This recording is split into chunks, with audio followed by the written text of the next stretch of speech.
How does the news shape the way we see the world? Here's the world based on the way it looks, based on landmass. And here's how news shapes what Americans see. This map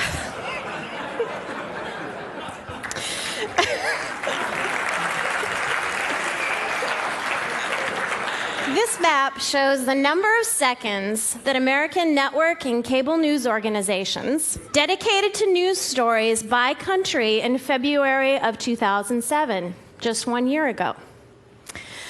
Now, this was a month when North Korea agreed to dismantle its nuclear facilities. There was massive flooding in Indonesia. And in Paris, the IPCC released its study confirming man's impact on global warming. The US accounted for 79% of total news coverage. And when we take out the US and look at the remaining 21%, we see a lot of Iraq, that's that big green thing there, and little else. The combined coverage of Russia, China, and India, for example, reached just 1%. When we analyzed all the news stories and removed just one story, here's how the world looked. What was that story? The death of Anna Nicole Smith. This story eclipsed every country except Iraq and received 10 times the coverage of the IPCC report. And this cycle continues. As we all know, Brittany has loomed pretty large lately. So why don't we hear more about the world? One reason is that news networks have reduced the number of their foreign bureaus by half. Aside from one-person ABC mini bureaus in Nairobi, New Delhi, and Mumbai, there are no network news bureaus in all of Africa, India, or South America, places that are home to more than 2 billion people. The reality is that covering Brittany is cheaper.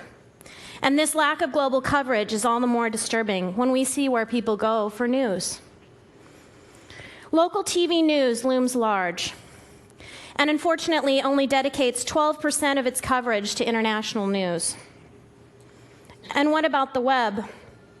The most popular news sites don't do much better. Last year, Pew and the Columbia J School analyzed the 14,000 stories that appeared on Google News' front page, and they in fact covered the same 24 news events.